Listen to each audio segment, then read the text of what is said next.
Welcome, Middlers, to the Medium in the Middle podcast. My name is Stephanie, and I take you on a journey of self-discovery and spiritual exploration.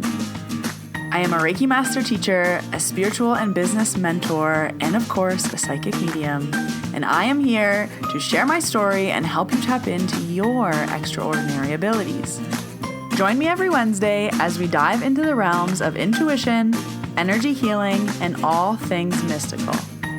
Whether you're a seasoned spiritual seeker or just dipping your toes into the magical waters, this podcast is your go-to source for inspiration, guidance, and a whole lot of lessons and laughter along the way. Let's get started. Hello, Middlers. Welcome to episode 267. My name is Stephanie. I am the medium in the middle. And welcome to the fourth part of my How to Practice Mediumship series. This is the final part of the series. If you are just joining now, you can go back and listen to the other parts first. So in episode 264, part 1, we talked about how to understand the information that you receive from Spirit. And then in episode 265, in part 2, we talked about mastering the art of delivering messages and talking about how being a sitter in a mediumship reading can be hard. And then last week in part 3, we talked about getting into the flow, getting more information from Spirit, kind of like a telephone going back and forth. And in today's episode, we're going to be focusing on moving past a no. Because the word no when you're a developing medium can be a shot right to the heart. So today is going to be divided into 3 parts about working through a no. This series is designed for developing mediums. So if you are new to mediumship, if you think you have mediumship abilities and you've been trying to test it out and practice, this is for you. And this is how you grow your skills and get better and better. I host a monthly mediumship practice circle, and these have been some of the biggest takeaways that we've been practicing over the last year and a half. So I wanted to put it into a series so that all the developing mediums, or if you think you have something, or if you want to try to practice, or if you want to sit in front of someone and you don't know what to do, you have these tools that we've been going through the last 4 weeks in order to help you. And at the end of every episode, I've been giving you homework so you can do the homework to help you. You don't always have to pay for support in the spiritual world. I give lots of free information here on this podcast. Yes, when you work with someone one-on-one and you're paying them, they are telling you the information that you need directly. But I have 267 episodes full of information that will probably answer your questions and help you feel not so stuck in your development journey. So today, let's talk about the no. So I want to talk about this in 3 parts. And the first part is depending on where you are in your mediumship development. So if you are a beginner, and by beginner, I mean that you've practiced less than 20 times. So you've sat in front of someone and you've been trying to connect with Spirit. This doesn't count for just a random connection. If you've sat in front of someone and you're trying to connect and you're doing a little mini practice reading, if you are someone that has done less than 20 of those, I would count you as a beginner. And I would say that my first tip is to advise people for those first 20. So your first 20 practice people, you're like, hey, can I practice mediumship on you? And they say yes. And you say, okay, so I'm brand new, so I don't really know what I'm doing, but I'm going to sit for 20 minutes and I'm going to try my best. In those 20 minutes, can you just say yes? Or can you tell me how things fit? Or, if I say, who's the A name? Can you tell me your grandma's name is Anne? It just really helps me get information. And can you not say the word no? So I recommend tip number 1 is in your first 20 practice sessions, ask your sitter to not say the word no. The no can be a shot in the heart when you are brand new. It can throw you off your game. It can make you lose your confidence. A no can really, really derail you. And in the beginning, we want to try to support you as much as possible. So in all my mediumship practice circles, I tell everybody, we are just practicing today. Nobody say the word no. Just because no can be a shot to the heart and it can really stop the practicing medium from getting information. Again, we are practicing mediums, we are practicing our skills, we are doing different drills to help us learn and grow. This isn't a professional reading. You wouldn't ever do this in a professional reading. You can say no all you want when you go pay for a reading. But when you're practicing, you don't need roadblocks. You don't need people to be shutting you down. You're trying to learn. So I recommend that people say, I'm not sure. Let me write that down. I'll think about that. Say anything but no. Even I'm not sure or I'll write that down is better than just saying NO, because new mediums, that can really hurt. So my tip number 1 is, in your first 20 practice sessions, ask your sitter to not say the word no. If they don't know where the information fits, tell them to just write it down, because you're not ready yet to move past the no. Speaking of my monthly mediumship practice circles, the next one is coming up this Saturday, May 31st at 11 a.m. Mountain Standard Time. I have been doing these monthly since last January, and they are very popular. I give you direction. I tell you what we're practicing this month, and then you will go into a breakout room where you will give and receive a 20-minute reading. Again, there's no expectations. You don't have to say anything to your partner. If anything, you can just receive a reading, but you will be trying your best. So if you are interested in finally signing up for your first circle, join me this Saturday, May 31st at 11 a.m. Following that circle is my Space Clearing 101 workshop. I have been getting asked for years to do a space clearing workshop, and I've always held it in level 2. So just because I've been getting asked so much about this, I was like, how can I teach this without the Reiki portion? So I'm going to be teaching you all the other ways that I clear items, spaces, rooms, with my entire process, and it's a long process, but it works. So I'm going to be teaching you that this weekend, also on May 31st, 1 p.m. to 2:15 p.m. Mountain Standard Time. That also includes the replay if you can't make it live. I will leave all the links you need down below in the show notes. And if you are finally ready for your Reiki training, the next Reiki Level 1 is June 7th and 8th. If you are wanting to learn Reiki and take your Reiki course, and the next Reiki Level 2 falls on summer solstice weekend. I'm very excited for this one, June 21st and 22nd. So if you've been waiting for Level 2, you can join that one in June. Okay, moving into tip number 2 of how to move past a no. So I took many mediumship development courses when I was developing, and one tip that I heard from Danielle Sarank, the Squamish medium, and it's always stuck in my head, is she said it so matter-of-factly. She said, you're not going to get 100% correct information when you're a medium. And she gave a number, which I believe was 30%. 30% is what I remember. And she essentially said 30% of the information you're going to get is going to be wrong.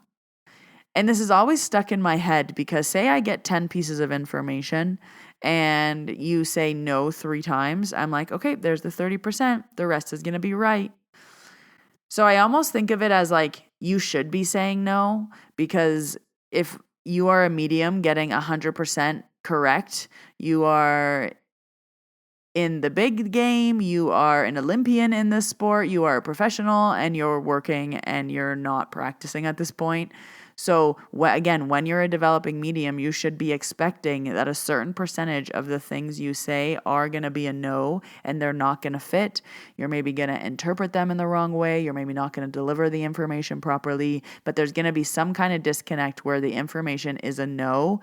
And in that case, I just imagine that I'm like tossing it aside. I'm like, yep, there's a no. Okay, I'm going to keep going.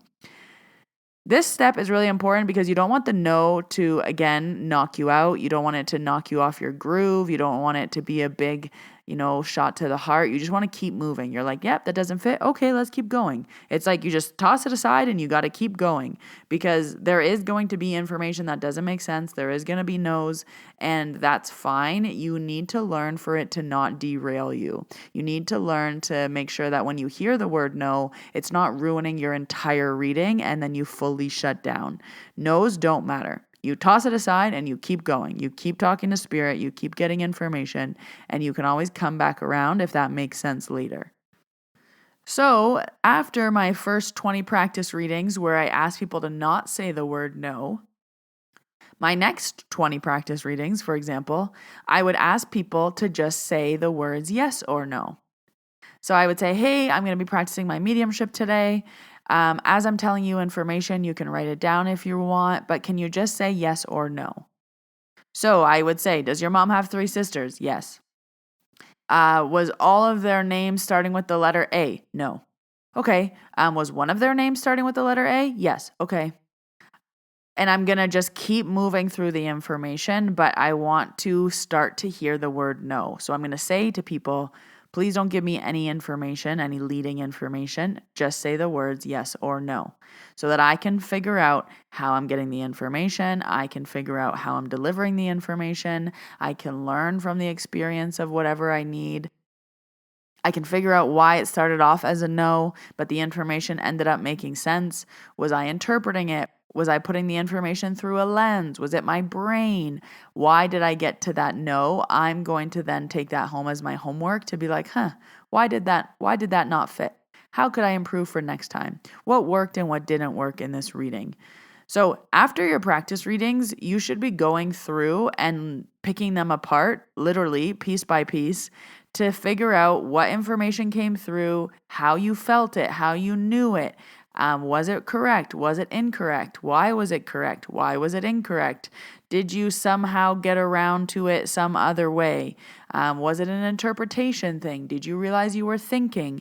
You want to have the practice session and then spend, 10, 15, 20 minutes afterwards writing notes, thinking about it, going through it, because this is how you're going to learn. Another big tip I highly recommend is that you record yourself in your practice sessions and you watch them back to see different pieces of information, to see if you could have done better, to see how you deliver. It's just really nice to watch yourself back. You're going to learn a lot from these sessions. Again, they're like a lemon. I want to juice as much from each experience as I possibly can so that you can learn from each experience as much as you possibly can. And the third point that I want to talk about when moving past a no is also about knowing when the information does fit, but the sitter hasn't realized it yet.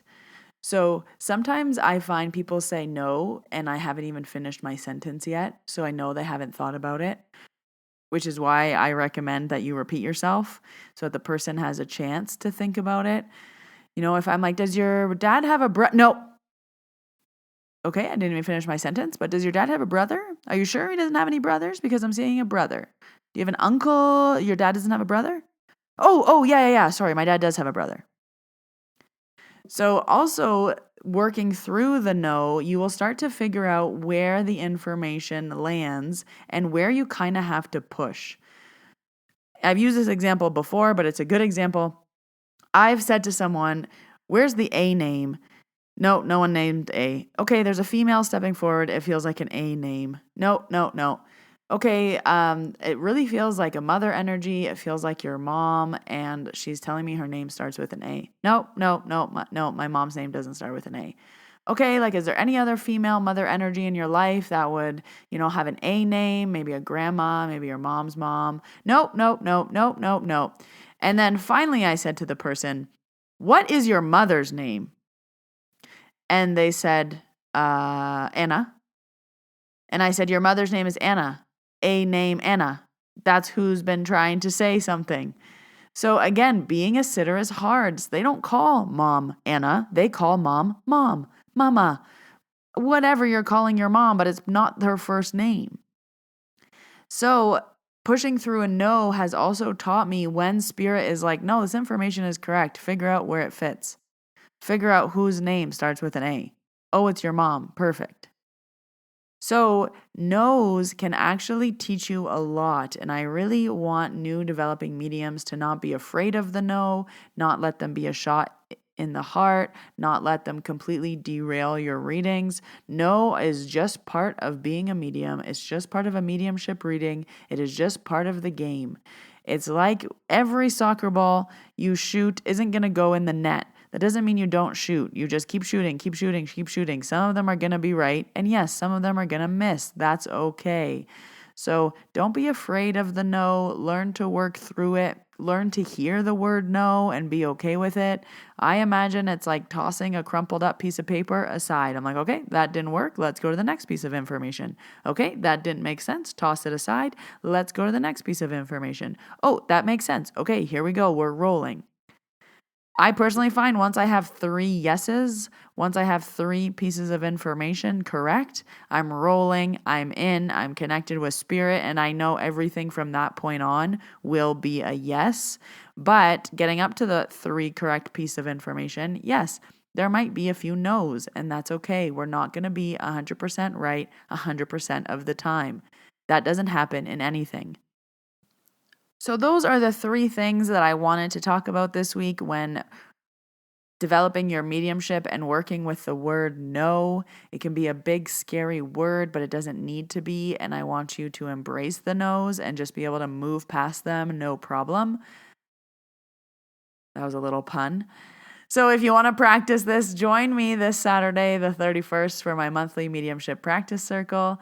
I host them every month, so you can join monthly. You can join whenever you're available. Again, there's no experience necessary. It can be your first time. We clap for all the first timers. We celebrate you. There's no expectations. We are all just practicing. If you are practicing soccer, you can't only be like, well, I only want to get goals. Yeah, everyone only wants to get goals. We have to practice in order to get goals. So come to practice. If you are a new and developing medium, use this 4-part series to help you develop and to help you integrate over the next few months. Use and please do the homework that I said at the end of every episode. It will help you with your mediumship get better and better and to get more information. And it is no secret, I've said this a million times before, the only way to get better at mediumship is to practice, practice, and practice some more. Try to practice 3 times a week with anybody and everybody that will sit for you. Your best friend, your best friend's mom, your best friend's mom's neighbor, your best friend's mom's friend, your best friend's mom's friend's colleague, your best friend's mom's colleague's neighbor, your best friend's mom's colleague's neighbor's kid, your best friend's mom's colleague's neighbor's kid's boyfriend, your best friend's mom's colleague's neighbor's kid's boyfriend's moms. There is always someone that will sit for you, but you have to ask. So get out there and start practicing 3 times a week. That's your goal. So thank you for joining me on this 4-part How to Practice Mediumship series. I really enjoyed doing this and I got a lot of positive feedback. So whenever you are practicing your mediumship, take these tips and implement them over the next little while. Again, this takes time, so just have them in your back pocket. I will leave all the links you need down below in the show notes if you're interested in registering for the monthly mediumship practice circle, Reiki Level 1, Reiki Level 2 in June, or for the Space Clearing 101 workshop happening on May 31st this Saturday. All the links will be down below. Also, my website, themediuminthemiddle.com, is where you can book with me for in-person sessions or virtual sessions. Come see me in Banff, Alberta, or virtually wherever you are in the world. I do a lot of my sessions over Zoom as well. But until next Wednesday, Middlers, when I see you in your ears, I hope you have a wonderful week. Bye, everybody.